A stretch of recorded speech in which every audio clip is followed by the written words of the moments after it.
बैठक की शुरुआत में ही सभी माननीय मंत्रीगण ने मुख्यमंत्री जी को धन्यवाद दिया और इस बात के लिए एक बार फिर से प्रधानमंत्री जी को धन्यवाद दिया गया कि अयोध्या में भगवान रामलला का मंदिर बनाया और उन सब के दर्शन करने हम सब लोग साथ में जा रहे हैं। तो माननीय प्रधानमंत्री जी को भी मंत्रीगणों ने धन्यवाद दिया और माननीय मुख्यमंत्री जी को भी धन्यवाद दिया। मुझे ये बताते हुए बहुत प्रसन्नता है कि आज की बैठक में सिंचाई विभाग से संबंधित और पीडब्ल्यूडी विभाग से संबंधित बहुत सारी योजनाएं जो पुरानी चल रही थी उनके लिए सिंचाई की जितनी भी पुरानी योजनाएं थी जिसमें समय सीमा के अंदर काम पूर्ण हो, इसके लिए आवश्यक था कि कुछ बजट की आवश्यकता थी, उस बजट की वृद्धि भी की गई है और ये पूरे प्रदेश की लगभग 10 से ज़्यादा योजनाएं ऐसी है जिसमें सिंचाई की योजना का कार्य समय सीमा में, उसके लिए बजट आज स्वीकृत किया गया। इसमें लगभग अंदाजन मैं बता रहा हूँ लगभग 2000 से ज़्यादा ग्रामीण क्षेत्र में इस सिंचाई योजना का लाभ मिलने वाला है।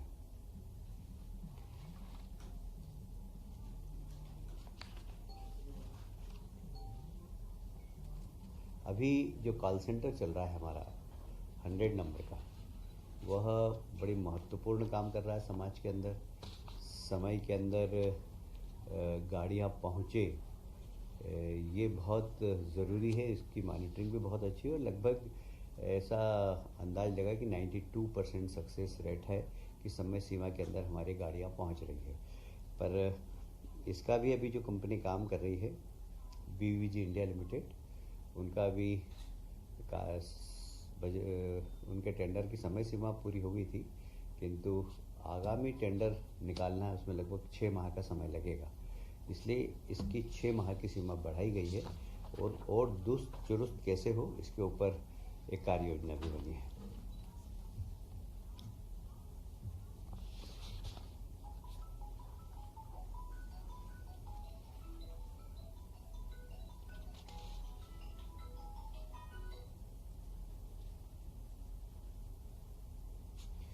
एक भारत शासन के नगरीय विकास मंत्रालय ने 100 स्मार्ट सिटी की योजना 2018 में प्रारंभ की थी। 1.0 उस योजना का नाम था। उसके अंतर्गत देश की 100 स्मार्ट सिटी माननीय प्रधानमंत्री जी ने घोषणा की थी कि इनको बहुत अच्छे शहर बनाए जाएं। उन 100 स्मार्ट सिटी में से एक बार फिर से एक नई योजना भारत सरकार ने प्रारंभ की है। 2.0 स्मार्ट सिटी योजना नाम है उसका। उसके अंतर्गत इन 100 में से ही 18 सिटी का चयन किया जाएगा और उनको लगभग 135 करोड़ रुपए की राशि दी जाएगी। वो विशेषकर काम करेंगे हरियाली के लिए, पर्यावरण के लिए, और इसलिए 100 में से 18 सिटी का चयन होगा। लगभग हमारी 2 या 3 सिटी आना चाहिए उसमें लगभग जो भी सिटी का चयन होगा उसको लगभग 135 करोड़ रुपए मिलेगा, जिसमें 50% राज्य शासन का समावेश भी होगा। आज मंत्रिमंडल की समिति ने उस योजना को भी स्वीकृति प्रदान की है। अभी 12-1 बजे दिल्ली में माननीय मंत्री जी कौन सी सिटी आएगी इसकी घोषणा करने वाले हैं। अभी वर्तमान में न्यायिक अधिकारियों के प्रशिक्षण के लिए एक न्यायिक प्राधिकरण ने एक योजना बनाई है जिसके अंतर्गत न्यायालय में काम करने वाले न्यायाधीशों को समय समय पर प्रशिक्षण देना। इसके लिए जबलपुर में एक बिल्डिंग बनेगी जो लगभग उसका 450-500 करोड़ का बजट है। सिर्फ वो न्यायाधीशों को प्रशिक्षण देने में ही उपयोगी होगी। इसलिए न्यायपालिका की दक्षता बढ़ाने का ये काम है। सरकार ने उसको स्वीकृति प्रदान की है। एक बहुत महत्वपूर्ण निर्णय और हुआ है ग्रामीण पंचायत विभाग में। जो सचिवों के अनुकंपा नियुक्ति का विषय काफ़ी पेंडिंग था और जो सचिव काम करते करते यदि उनकी किसी भी कारण से मृत्यु हो जाती तो उनके परिवार को अनुकंपा नियुक्ति मिलना चाहिए, वह अभी निर्णय नहीं हो पा रहा था। पर आज माननीय मुख्यमंत्री जी ने जो भी सचिव काम करते हुए अपनी सेवा काल में जिनके मृत्यु हुई उनको अनुकंपा नियुक्ति दी जाएगी, वो एक निर्णय लिया गया। जिले के बाहर की जा सकती है, अभी तक जिले में होते थे, अब जिले के बाहर। हाँ। मैंने आपको बताया कि अगर आप कहें तो मैं एक एक योजना का नाम बता सकता हूँ। सिंचाई परियोजना की कन्याखेड़ी मध्यम सिंचाई योजना, ये भी, इसमें भी आज स्वीकृति दी है, बजट में प्रावधान किया गया है। बुरहानपुर जिले की उतावली माध्यम सिंचाई योजना, इस पर भी आज बजट में प्रावधान किया गया, बजट बढ़ाया गया है। बंडा बृहद योजना जो कि सागर जिले की है, वहाँ पर भी लगभग, हालांकि राशि बहुत बड़ी नहीं है, कहीं 50 करोड़ कहीं 100 करोड़, पर हर योजना कंप्लीट हो समय सीमा के लिए अंदर, इसके लिए कैबिनेट ने निर्णय लिया है। भावसा सिंचाई योजना ये बुरहानपुर की है, झिन्ना ये सतना जिले की है। और ऐसे आप सभी जानते हैं कि मध्य प्रदेश ने सिंचाई में सारे देश में एक नया कीर्तिमान स्थापित किया है कि लगभग हमारी सिंचाई के माध्यम से किसानों की आर्थिक स्थिति काफ़ी ठीक हुई है, और इसीलिए हमने सिंचाई को अभी भी फोकस किया है। जितनी भी सिंचाई योजनाएं चल रही वो समय सीमा में पूर्ण हो, किसानों को उसका लाभ मिले और हमारे गांव की स्थिति मजबूत हो। ये टेम मध्यम सिंचाई योजना विदिशा की है, पवई मध्यम सिंचाई योजना पन्ना जिले की है। इस प्रकार लगभग 10 ऐसी सिंचाई योजनाएं थी जिसमें बजट की आवश्यकता थी। आज ऐसे ही इंफ्रास्ट्रक्चर में आज पीडब्ल्यूडी विभाग ने बहुत ही महत्वपूर्ण प्रस्ताव आज पास कराए हैं। एक सिंहस्थ को ध्यान में रखते हुए, चाहिए दूसरा, एक ये न्यू डेवलपमेंट बैंक के माध्यम से लगभग 5,000 करोड़ का लोन लेकर प्रदेश की विभिन्न जिलों की वे सड़कें जिनकी बहुत दुर्दशा है, उसमें मेजर डिस्ट्रिक्ट रोड भी है और स्टेट हाईवे भी है, उन सब को बनाने के लिए 2 लेन 4 लेन इस प्रकार की सड़कें बनेगी। ये लगभग 3,500 किलोमीटर सड़कें बनेगी। इसमें लगभग 5,000 के आसपास खर्चा आएगा। ये लोन लेकर सारी सड़कें बनाई जाएगी। शहडोल जिले की व्यवहारी में रिंग रोड बनाना ये बहुत ज़रूरी था, क्योंकि वहाँ पर हमेशा ट्रैफिक जाम रहता है, रीवा जाने के लिए भी और सीधी जाने के लिए भी। वह एक ऐसा क्षेत्र है जहाँ पर हमेशा आवागमन में काफ़ी तकलीफ होती है। तो वहाँ पर एक 27 किलोमीटर का रिंग रोड आज मंजूर किया है। लगभग उसकी लागत होगी 147 करोड़ के आसपास। जबलपुर ज़िले में ही नर्मदा नदी पर एक झूला पुल, हालांकि इस झूला पुल में कैबिनेट ने निर्देश दिए कि इस झूला पुल के आसपास झूला पुल बन जाए, उसके बाद पर्यावरण ठीक हो, नदी संरक्षण ठीक हो, इसकी चेतावनी के साथ ये पुल की इजाज़त दी गई है। इसमें 60 करोड़ रुपया पहले लग चुका है। ये लगभग 177 करोड़ की योजना है। इसको भी आज कैबिनेट ने मंजूरी प्रदान की है। नीमच बाईपास ये बहुत सालों से लंबित था और बहुत आवश्यक भी है मालवा के लिए, क्योंकि वहाँ 4 लेन 8 लेन बन रही है, पर नीमच शहर में से काफ़ी ट्रैफिक जाता था। तो ये ट्रैफिक, नीमच शहर का ट्रैफिक को ठीक करने के लिए, नीमच शहर का प्रेशर कम करने के लिए नीमच बाईपास का निर्माण किया गया है। ये किया जाएगा, ये 21 किलोमीटर का होगा और इसमें लगभग 111 करोड़ रुपए की लागत होगी। ये भी आज स्वीकृत कर दिया गया है।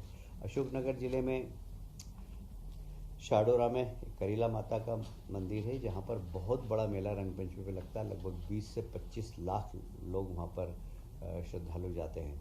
यह लगभग 54 किलोमीटर, लगभग 55 किलोमीटर लंबाई का है। इसमें लगभग 135 करोड़ की संभावना होगी। ये भी आज स्वीकृति प्रदान की गई है। एक नया रोड ग्रीन फील्ड पर बनाने का, सिंहस्थ को ध्यान में रखते हुए उज्जैन को जोड़ने वाली सभी सड़कों को जो 2 लेन है उनको 4 लेन कर रहे हैं, और जो 4 लेन है उनको 6 लेन कर रहे हैं। जहाँ जहाँ जैसी संभावना चौड़ाई की वो सब करने का काम, जैसे पिछली बार आपको ध्यान ही होगा, मैंने इंदौर उज्जैन रोड जो 4 लेन है उसको 6 लेन करने का निर्णय लिया गया था।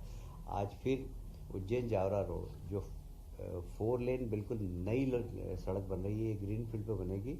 यह लगभग इसकी परियोजना की लागत है 5,000 करोड़ रुपया।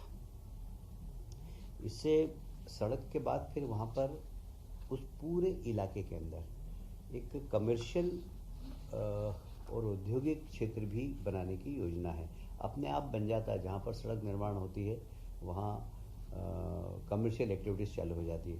तो यह रोड तो सिर्फ 500 करोड़ का, पर मुझे लगता है कि मोर देन 50,000 करोड़ के वहाँ पर इन्वेस्टमेंट आएंगे, जिससे कि एक बहुत अच्छा प्राइवेट है। नहीं, सड़क तो 5,000 करोड़ की है। अच्छा, 500 करोड़ बोल दिया।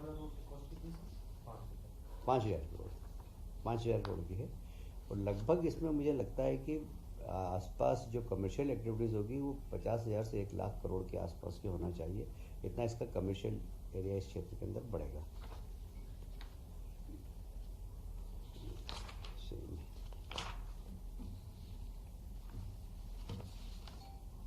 एक ये बहुत एक महत्वपूर्ण निर्णय लिया गया है कि प्रदेश के शासकीय महाविद्यालय में कार्यरत जो प्राध्यापक है उनको 6वें वेतनमान स्कीम के अनुरूप AGP रुपये 10,000 रुपये दिए जाने की घोषणा आज निर्णय लिया गया है। वास्तव में जब इन प्राध्यापकों को 10,000 रुपये अतिरिक्त 6वें वेतनमान का मिल जाएगा, जिससे इनका अपग्रेडेशन हो जाएगा और ये अपने अंडर में फिर विद्यार्थियों को PhD भी करवा सकते हैं। तो अभी जो प्रोफेसर्स PhD करा रहे हैं उनकी संख्या कम है, उनके पास बहुत वर्कलोड होगा। पर ये जब लगभग मेरा ख्याल है इसमें